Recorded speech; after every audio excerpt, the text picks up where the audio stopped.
अस्सलाम वालेकुम, स्वागत है आपका मेरे YouTube चैनल सम इन्फो में। आज की वीडियो में आपको बलदिया क्लास से रिलेटेड क्वेश्चन एंड आंसर्स इस वीडियो में देखने को मिलेंगे। साथ ही आपको इस वीडियो में कुछ ऐसी जानकारी भी मिलेगी जो आपके बलदिया एग्ज़ाम में आपकी हेल्प करेगी। अगर आप बलदिया एग्ज़ाम में फ़ेल हो गए हैं तो ये वीडियो आपके लिए मोस्ट इम्पॉर्टेंट होने वाली है। अपने दोस्तों के साथ भी इस वीडियो को शेयर कर दीजिए। चैनल सब्सक्राइब करके बेल आइकन प्रेस कर दीजिए ताकि आपको अगली इसी तरह की इम्पोर्टेंट वीडियो की नोटिफिकेशन मिल जाए। और वीडियो क्योंकि लंबी होने वाली है तो मैं ज़्यादा आपका वक्त अभी इंट्रो में नहीं लूँगा। मैं आपको इंस्टाग्राम का बारकोड शुरू में ही शो कर रहा हूँ। अगर आपके कोई सवाल हैं या कोई सजेशंस हैं तो आप मुझे डायरेक्ट मैसेज भी कर सकते हैं, कमेंट भी कर सकते हैं, मैं आपका रिप्लाई वहाँ भी दे दूँगा। तो चलिए शुरू करते हैं वीडियो को। और थोड़ी सी और जानकारी दे देता हूँ। वीडियो में मैं आपको कुछ ऐसी चीज़ें दिखाने वाला हूँ जो आपके क्लास और एग्ज़ाम से रिलेटेड होंगी और साथ में मैं आपको उसके बारे में बताऊँगा भी। कुछ सवालों पे भी चर्चा करेंगे जिसको लेकर के अक्सर स्टूडेंट जो हैं वो गलती कर देते हैं। अक्सर जो लोग एग्ज़ाम में जाते हैं उनसे गलती हो जाती है, तो उस बारे में भी थोड़ी सी बात करेंगे। तो चलिए देखते हैं क्या है वो चीज़ें। जब आप बलदिया क्लास जाते हैं तो आपको वहाँ पर आपके क्लास टीचर बताते हैं कि हिंदी, इंग्लिश और तमिल में या किसी और लैंग्वेज में आप अपनी बुक डाउनलोड कर सकते हैं, जिसका वो आपको बारकोड भी शो करते हैं। अगर आपने वहाँ से बुक डाउनलोड कर ली है, वेल एंड गुड, आप उसको पढ़िए, आपके एग्ज़ाम में बहुत हेल्प हो जाएगी। अगर आप किसी वजह से वो बुक डाउनलोड नहीं कर पाए या आपने क्लास ही अटेंड नहीं की है तो इसकी वजह से आपको एग्ज़ाम में दिक्कत आ जाएगी। तो मेरे पास वो बुक हैं, अवेलेबल हैं, आप मुझे मैसेज कीजिए, मैं आपको वो बुक प्रोवाइड करा दूंगा, आप वो बुक पढ़ सकते हैं। आप स्क्रीन पे देख रहे हैं सवाल, ये उस बुक से ही लिया गया है, उस बुक में ये सवाल आता है। तो यहाँ पे आप देख सकते हैं कि कुछ सवाल आपसे पूछे जा रहे हैं। अब हिंदी में ये सारे सवाल हैं। हिंदी मेरी बहुत अच्छी नहीं है क्योंकि इंग्लिश में मुझे इजी होता है पढ़ने के लिए, लेकिन हिंदी में थोड़ी सी मुझे भी दिक्कतें आ रही हैं, तो मैं बहुत सारे सवाल हिंदी में बुक से नहीं ले पा रहा हूँ आपके लिए। फिर भी मैंने कुछ कवर किए हैं। तो देखिए, ये जो क्वेश्चंस आप स्क्रीन पे देख रहे हैं इसके आंसर्स मैं आपको बताता हूँ और साथ ही थोड़ी सी बात भी करेंगे इस बारे में। तो पहला सवाल है, क्या सभी भोजन एक ही दर से खराब होते हैं? जवाब है गलत, ये सही नहीं है। एक ही दर से सारे खाने खराब नहीं होते। दूसरा सवाल है, खराब खाने की हमेशा दुर्गंध आती है? इसका भी जवाब गलत है क्योंकि जो भी सारे खाने उन सब में बैड स्मेल नहीं होती है। तीसरा है, सूजे हुए धातु के डिब्बे भोजन खराब होने का संकेत देते हैं? इसका जवाब है सही। अगर आपका कोई कंटेनर आपको ऐसा लग रहा है कि वो सूज गया है, उसके अंदर से जो खाना था वो ख़राब हो रहा है, उसके अंदर गैस बन रही है, इस वजह से वो प्लास्टिक का डब्बा आप देखेंगे तो आपको थोड़ी अलग शेप दिखने लग जाएगी, अगर वैसा कंटेनर है तो ये सही है, ऐसा होता है। भोजन प्राप्त होने पर खराब होने के लक्षण दिखने पे सही कार्यवाही क्या है? तो जी, हम उसको एक्सेप्ट ही नहीं करेंगे। ये बात हो रही है डिलीवरी की। आपके होटल में, रेस्टोरेंट में, जहाँ भी आपको खाना बनाने की सामग्री जो डिलीवर्ड की जाती है, अगर वो ख़राब है तो उसको आप क्या करेंगे? तो उसका सिंपल आंसर है कि हम उसको एक्सेप्ट नहीं करेंगे, रिटर्न कर देंगे। हमें सही चीज़ चाहिए ताकि हम सही चीज़ पका सकें। खराब मांस का एक लक्षण क्या है? तो उसका रंग बदल जाता है, वो ब्राउन कलर में आ जाता है। कोई भी मीट हो, जब वो खराब होने लगता है तो उसका कलर चेंज होता है। निम्नलिखित में से कौन से खाद्य पदार्थ अत्यधिक नाशवान माना जाता है? अब देखिए, नाशवान माना जाता है, ये एक ऐसा वर्ड है जो मेरे भी समझ में नहीं आ रहा था। मैंने गूगल किया, इसको सर्च किया, तब जाके मुझे पता चला है कि ईजिली खराब होने वाली चीज़ इसमें से कौन सी है। ये सवाल है। हिंदी आसान नहीं है। अगर आप हिंदी में एग्ज़ाम दे रहे हैं तो आसान नहीं है। अगर आपकी हिंदी अच्छी है तो ही आप एग्ज़ाम निकाल पाएंगे, क्योंकि आप देख सकते हैं नाशवान, आंसर पता है लेकिन क्वेश्चन समझ नहीं आ रहा। ये क्वेश्चन पूछ रहा है कि इनमें से कौन सा प्रोडक्ट जल्दी खराब हो जाता है।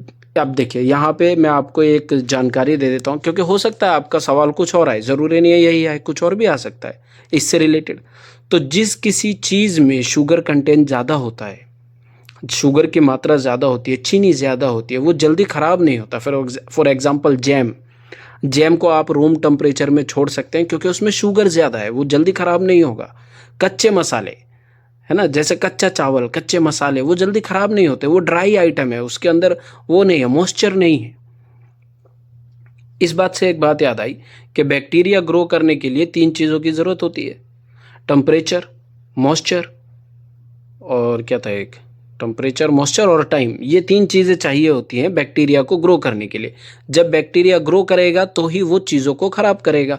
सूखे हुए आइटम में, कोई भी सूखा आइटम हो, चावल हो या आप देख सकते हैं स्क्रीन पे मसाले हों, वो सूखा आइटम है, उसके अंदर मॉइस्चर नहीं है, पानी नहीं है, लिक्विड नहीं है, तो बैक्टीरिया ग्रो नहीं करेगा, वो ख़राब नहीं होंगे। चॉकलेट है, उसके अंदर शुगर कंटेंट ज़्यादा है, वहाँ बैक्टीरिया ग्रो नहीं करेगा, आप रूम टेम्परेचर में छोड़ दीजिए, ख़राब नहीं होगा। जैम है, उसके अंदर शुगर कंटेंट ज़्यादा है, आप उसको रूम टेम्परेचर में छोड़ दीजिए, घर में कहीं भी रख दीजिए, जैम है, ख़राब नहीं होगा, लॉन्ग टाइम चलेगा। लेकिन वहीं पे एक कच्चा मांस है, उसमें मॉइस्चर भी है, उसमें टाइम भी उसको मिल गया, बैक्टीरिया को टेम्परेचर भी उसको मिल गया, मतलब उसको फ्रीज़र में आपने रखना है, फ्रीज़र में आपने नहीं रखा, आपने रूम टेम्परेचर में छोड़ दिया, तो बैक्टीरिया को ग्रो करने के लिए टेम्परेचर भी मिल गया, टाइम भी मिल गया, मॉइस्चर भी मिल गया। अब वहाँ पे बैक्टीरिया ग्रो करेगा, मांस खराब हो जाएगा। तो इस सवाल का जवाब सी है आंसर, मांस ही इसका सही जवाब है। नाशवान मतलब जल्दी खराब हो जाता है।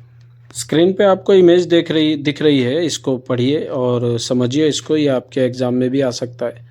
आपको कुछ सवाल मैं बता देता हूँ जो आपके एग्ज़ाम में आएंगे। फॉर एग्ज़ाम्पल आपको एक सवाल आएगा जिसमें ये पूछा जाएगा कि अगर आपका डस्ट कैन जो डस्टबिन है वो कब आप चेंज करते हैं, तो इसमें अक्सर बंदे जो है गलती कर जाते हैं। इसका सही जवाब है कि बिफ़ोर फुल, पूरा भरने से पहले हम उसको चेंज कर देंगे।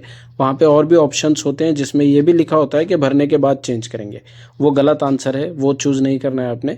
चूज़ करना है बिफ़ोर फुल, पूरा भरने से पहले ही चेंज कर देंगे। और आपको अरेंज करने वाले क्वेश्चन आते हैं, मल्टीपल चॉइस आता है जिसमें मल्टीपल करेक्ट आंसर्स होते हैं। फॉर एग्जांपल आपसे एक सवाल पूछा जाएगा जिसके 4 जवाब वहाँ पे मौजूद होंगे। हो सकता है उसमें से 2 सही हो सकता है उसमें से 1 ही सही हो, नहीं 1 सही नहीं होगा, उसमें से 2 सही हो सकते हैं, 3 सही हो सकते हैं। 4 ऑप्शन है तो 1 गलत होगा, 2 गलत हो सकते हैं, लेकिन 1 से ज़्यादा करेक्ट आंसर वहाँ मौजूद होते हैं जिसमें आपको सारे सही जवाब चुनने होते हैं। सवाल ही इस तरह से होगा कि सारे सही जवाबों का चयन करें, या इस तरह से कुछ क्वेश्चन होगा वो। तो वहाँ पे आपने 1 से ज़्यादा आंसर्स को चूज़ करना होता है। एक सिंगल आंसर वाला क्वेश्चन आपको पूछा जाता है जिसमें एक ही सिंगल करेक्ट आंसर आपने चूज़ करना होता है, सही जवाब को चूज़ करना होता है। उसके बाद आपको ट्रू एंड फॉल्स आता है जिसमें आपको सही या गलत का आंसर करना होता है। उसके बाद आपको वीडियो दिखाई जाती है, वीडियो में आपने देखना है ध्यान से और उसका आपने फिर आंसर करना है। तो वीडियो में आपको कुछ 4 तरह की चीज़ें मैं बताता हूँ। हो सकता है आपको हैंड वॉश की वीडियो दिखाई जाए, उसमें आप देखेंगे एक आदमी आया हैंड वॉश करने के लिए, हाथ वॉश कर रहा है, अपना हैंड वॉश कर रहा है और उसके बाद अच्छे तरीके से उसने अपना हाथ धो लिया है और टिश्यू से पोंछ करके डस्टबिन में टिश्यू फेंक रहा है और पैर से डस्टबिन को खोल रहा है। सब कुछ आपको सही लग रहा है तो वो सही है, लेकिन आपने छोटी सी चीज़ नोटिस करने की, क्या उसने घड़ी पहन रखी है या उसने अंगूठी पहन रखी है? अगर पहन रखी है तो गलत है, सही नहीं है। अगर उसने कुछ नहीं पहन रखा इस तरह का और वो हैंड वॉश कर रहा है, उसने फेस मास्क भी लगा रखा है और हेयर नेट भी लगा रखा है, तो भी सही है, क्योंकि हैंड वॉश करने से पहले ही फेस मास्क और हेयर नेट लगाने चाहिए। और इसी तरह की वीडियो आएगी जिसमें वो हैंड वॉश कर रहा है बंदा लेकिन उसने घड़ी पहन रखी है, तो वो गलत है। आपको एक बंदा दिखेगा जो मीट का एक टुकड़ा ट्रे में लेकर के फ्रीज में रखने जा रहा है, नीचे रखा जाता है, सबसे नीचे रखा जाता है उसको फ्रीज में, और वो सबसे नीचे ही रख रहा है, लेकिन जो वो मीट का टुकड़ा है वो डायरेक्ट ट्रे में रखा हुआ, उस पर स्टेनर नहीं है। स्टेनर मैं कह दूं, आप छन्नी समझ लीजिए एक तरह की, जिसके ऊपर वो मीट रखा जाता है ताकि उसकी जो डिपिंग्स है, जो ब्लड है, वो नीचे जाकर के ट्रे में जमा हो। और ये भी सवाल आता है कि आप वो चेंज कब करेंगे, ट्रे कब चेंज करेंगे? तो उसका आंसर है कि वो भी पूरा भरने से पहले हम उसको चेंज कर देंगे। जब हम देख रहे हैं कि वो ब्लड से पूरा भरने वाला है तो वो पूरा भरने से पहले ही चेंज कर देंगे, दूसरा ट्रे रख देंगे, स्टेनर के ऊपर मीट होगा। तो अगर वो डायरेक्ट ट्रे में मीट लेकर के जा रहा है और नीचे रख रहा है तो गलत है, डायरेक्ट ट्रे नहीं है, स्टेनर होना चाहिए। अगर वो स्टेनर के साथ रख रहा है, स्टेनर भी है ट्रे में और उसको वो नीचे नहीं रख रहा है, वो ऊपर रख रहा है, तो भी गलत है। और अगर वो स्टेनर के साथ ले जाके नीचे रख रहा है तो सही है। हो सकता है आपको कटिंग की वीडियो दिखाई जाए कि कोई मीट कट कर रहा है, लेकिन जो उसका कटिंग पैड है वो ग्रीन कलर का है और वो कट कर रहा है मीट। ग्रीन कलर जो है वेजिटेबल के लिए होता है, तो ये गलत है। अब यहाँ पे आपको ये देखना है कि वो वेजिटेबल कट कर रहा है, ग्रीन कलर का उसका कटिंग पैड है, तो सही है। तो इस तरीके की चीज़ें आपने नोटिस करनी है। हो सकता है आपको नाइफ़ का भी कलर वहाँ पे दिखाया जाए कि नाइफ़ जो है वो ग्रीन कलर की है और कटिंग पैड जो है वो ब्लू कलर का है, तो भी गलत है। जब नाइफ़ पे कलर कोड आपको दिख जाए तो आपने वो नोटिस करना है। तो इस तरह के कुछ सवाल आपको मिलेंगे। उम्मीद करता हूँ आपको ये जो मैंने अब तक बताया वो समझ में आ गया होगा। अब हम बढ़ेंगे क्वेश्चंस की तरफ। ऑलमोस्ट 150 क्वेश्चन मैंने आपके लिए प्रिपेयर किए हैं। 150 सवाल और उनके जवाब आपको स्क्रीन पे दिखाने वाला हूँ। साथ ही थोड़ी सी इस बारे में बात भी करता रहूँगा मैं, ताकि आपको वो चीज़ें समझ में भी आती रहे। चलिए देखते हैं। इमेज में आप देख सकते हैं आपको 9 सवाल और उनके जवाब दिखाई दे रहे हैं। इसमें एक सबसे लास्ट वाला सवाल है कि क्यों ज़रूरी है फूड सेफ्टी कोर्स करवाना।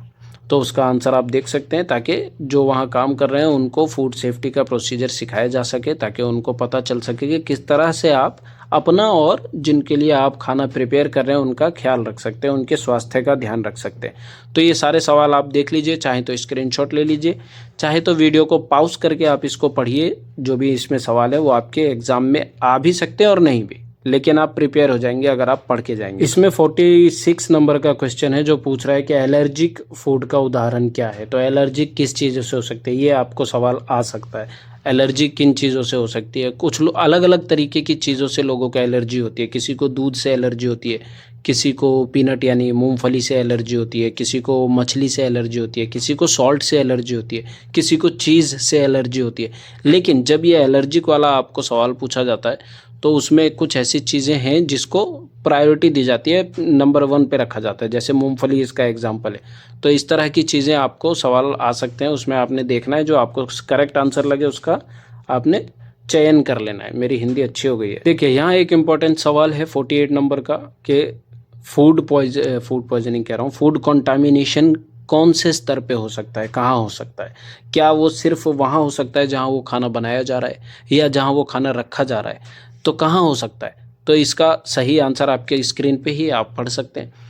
और वो इसलिए है कि जहाँ वो जहाँ खेत में उसको उगाया जा रहा है फॉर एग्जांपल, और वहाँ से लेकर के वो ट्रांसपोर्ट हो रहा है, ट्रांसपोर्ट होने के बाद वो डिलीवरी वालों के पास जा रहा है, वहाँ से वो आपके पास आ रहा है, आपके बाद वो कस्टमर के पास जा रहा है। तो जो खेत से वो निकला है और कस्टमर जो प्लेट में उसके मौजूद है खाना, तो इस दौरान वो किसी भी स्टेज पे कंटामिनेट हो सकता है, किसी भी स्टेज पे। तो इसीलिए जब आप डिलीवरी रिसीव करते हैं तो आपको ध्यान देने की ज़रूरत है कि जो आपने रिसीव किया है वो अच्छी कंडीशन में है, पैक्ड है, और उसकी किसी तरह की कोई दिक्कत तो नहीं है। तो इसलिए डिलीवरी जब आप रिसीव करते हैं तो इम्पॉर्टेंट होता है कि आप उसके टेम्परेचर को भी चेक करें, और वो कार्टन जो है आपके पास आया ब्रोकन तो नहीं है, अगर खुला है तो जो चीज़ें अंदर हैं उसकी कंडीशन क्या है। तो इसीलिए इसका आंसर है कि कहीं भी हो सकता है, स्टार्ट टू एंड कहीं भी हो सकता है। देखिए इसमें एक सवाल है कि कौन से सूक्ष्म जीव से सबसे ज़्यादा खतरा होता है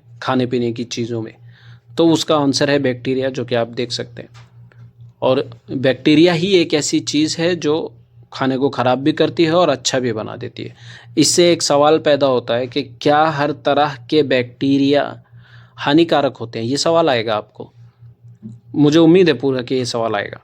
क्या हर तरह के बैक्टीरिया हानिकारक होते हैं? तो इसका जवाब है नहीं, हर तरह के बैक्टीरिया हानिकारक नहीं होते हैं। कुछ ही बैक्टीरिया हानिकारक होते हैं जिनकी वजह से फूड पॉइजनिंग और दूसरी बीमारियां आ जाती हैं। आपकी दही में बैक्टीरिया होता है, जितने भी खाने हम खाते हैं उन सब में बैक्टीरिया होता है, जो कि अच्छे बैक्टीरियाज होते हैं, जो हमारी हेल्थ के लिए फ़ायदेमंद होते हैं। तो इसका जवाब आपने हमेशा गलत करना है कि नहीं, ये सही नहीं है स्टेटमेंट, ये गलत है। देखिए यहाँ वो सवाल है कि बैक्टीरिया ग्रो करने के लिए किस चीज़ों की उसको ज़रूरत होती है। तो उसमें आपको ऑप्शन में एक ऑप्शन ऐड है यहाँ पे, वो है भोजन। तो फॉर श्योर वो तो चाहिए ही, लेकिन आपको हो सकता है क्वेश्चन जो आएगा उसके आंसर में भोजन ना हो, सिर्फ 3 चीज़ें वहाँ पे मिले आपको, जो कि है टाइम, टेम्परेचर और मॉइस्चर। ये 3 चीज़ें अगर मौजूद है और चौथी चीज़ जो आपके ऑप्शन में है वो भोजन नहीं है, वो खाना नहीं है, वो फॉर एग्जांपल लाइट है, हवा है, या इस तरह की चीज़ें हैं, तो आपने उसको सेलेक्ट नहीं करना है। अगर correct all the correct answer आता है तो टाइम, टेम्परेचर और मॉइस्चर बैक्टीरिया को ग्रो करने के लिए चाहिए होता है। इसका आपने ध्यान रखना है। टेम्परेचर को लेकर के कन्फ्यूज़न मत रखिएगा। टेम्परेचर वाला पेज मैंने शेयर किया है, उसको ज़रूर पढ़िएगा, स्क्रीनशॉट ले लीजिए। और जो कुक्ड फूड रखने का डिस्प्ले में टेम्परेचर है वो 63 डिग्री सेल्सियस होना चाहिए, और जो हम कुक करते हैं उसका टेम्परेचर मिनिमम 75 डिग्री होना चाहिए, ताकि ज़्यादातर बैक्टीरिया मर जाएं। पूरे नहीं मरते हैं, ज़्यादातर मर जाते हैं। एक सवाल आता है कि अगर हैंड वॉशिंग सिंक अवेलेबल नहीं है, हाथ धोने वाली जगह जो है वो अवेलेबल नहीं है, बिजी है, कोई हाथ धो रहा है, तो क्या आप वहाँ हाथ धो सकते हैं जहाँ बर्तन धोए जाते हैं या जहाँ वेजिटेबल वॉश किया जाता है, क्या आप वहाँ हाथ धो सकते हैं? तो इसका जवाब है नहीं, वहाँ हाथ नहीं धो सकते। फ्रीजर में खाना रखने से जो कच्चा मीट है हमने उसको फ्रीजर में रख दिया, तो क्या बैक्टीरिया उसमें ग्रो करेगा? तो उसमें बैक्टीरिया ग्रो नहीं करेगा, क्योंकि उसका टेम्परेचर जो है वो लेस देन 5 डिग्री होता है। आपका ये भी सवाल आ सकता है कि फ्रीजर का या चिलर का टेम्परेचर कितना होता है, तो आप कहेंगे लेस देन 5 या 5। ये उसका आंसर है कि लेस देन 5 डिग्री सेल्सियस होता है। और अगर आप ये सवाल आता है कि बैक्टीरिया ग्रो नहीं करेगा कितने टेम्परेचर में, तो लेस देन 5 डिग्री सेल्सियस में ग्रो नहीं करेगा, पर जिंदा रहेगा, मरेगा नहीं। उसको मारने के लिए उसको आपको कुक करना पड़ेगा मिनिमम 75 डिग्री सेल्सियस पे। और अगर आप उसको निकाल करके कूलर में रख देते हैं, कूलर आप कह सकते हैं कि जैसे जहाँ बर्फ़ जम जाती है वो चिलर हो गया, फ्रीज़र हो गया, और जो फ्रीज़ के नीचे का एरिया है वो कूलर हो गया, वहाँ पे उसका टेम्परेचर थोड़ा ऊपर आ जाता है, वो थोड़ा ज़्यादा टेम्परेचर है उसका, उतना कम नहीं है जो बर्फ़ जम जाए।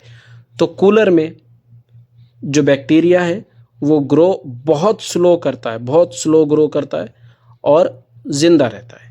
मरेगा तभी जब हम उसको कुक करेंगे। एक सवाल आता है कि फूड सेफ्टी कोर्स जो है वो सिर्फ मैनेजर्स और सुपरवाइज़र्स के लिए है।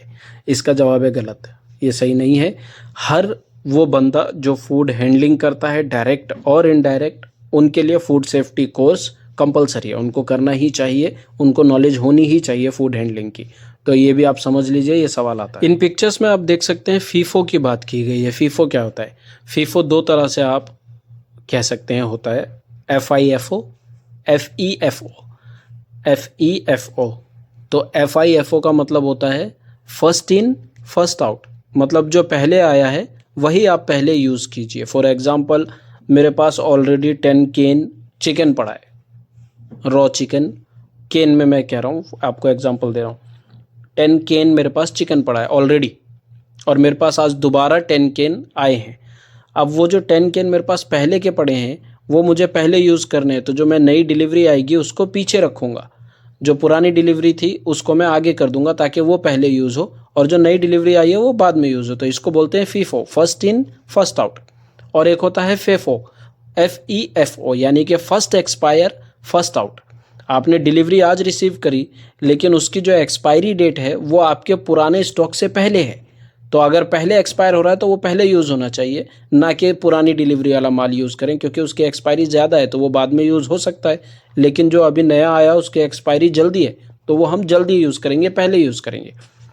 तो आपने ये देखना है कि लिखा क्या है। अगर FIFO लिखा है तो फर्स्ट इन फर्स्ट, और अगर FEFO लिखा है तो फर्स्ट एक्सपायर फर्स्ट आउट पे आपने सेलेक्ट करना है। हो सकता है ये आए, ज़रूरी नहीं है कि आएगा ये क्वेश्चन।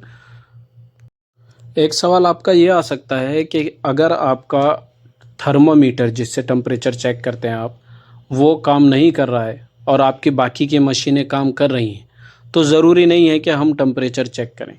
अगर ये सवाल आता है तो इसका जवाब है गलत, ऐसा नहीं है। हमें टेम्परेचर किसी भी हाल में चेक करना ही होता है, चाहे भले ही हमारे सारे इक्विपमेंट अच्छी तरह से काम कर रहे हों, उसके बाद भी हमें फूड का जो है टेम्परेचर चेक करना चाहिए, ताकि हमें पता लगे कि जितना टेम्परेचर होना चाहिए उतना है या नहीं। उम्मीद करता हूँ वीडियो आपको पसंद आई होगी। चैनल सब्सक्राइब नहीं किया तो कर लीजिए, दोस्तों के साथ वीडियो शेयर कीजिए, और बहुत जल्द मैं आपको उर्दू में भी इस तरह की वीडियो लेकर के आऊँगा जिसमें क्वेश्चन आंसर्स आपको मिलेंगे। मिलता हूँ आपसे अगली ऐसी एक जानकारी वाली वीडियो में।